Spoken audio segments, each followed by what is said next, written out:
گندم کی فصل حصہ اول زمین کی تیاری اور انتخاب پاکستان کے مختلف علاقوں میں گندم کی بوائی سے پہلے مختلف فصلیں کاشت کی جاتی ہے۔ پنجاب کے اکثر علاقوں میں دھان مکئی مونگ اور کپاس گندم سے پہلے اگائی جاتی ہے۔ سندھ کے جنوبی علاقوں میں دھان عام ہے جبکہ بالائی سندھ میں کپاس اکماد۔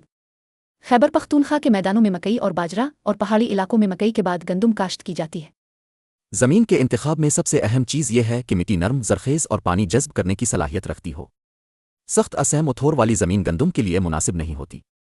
اگر زمین میں پچھلی فصل کی باقیات ہوں اور وہ بیماری سے پاک ہوں تو انہیں ہل چلا کر مٹی میں ملا دینا فائدہ مند ہے، کیونکہ وہ نامیاتی مادہ بن کر زمین کو زرخیز بناتی ہے۔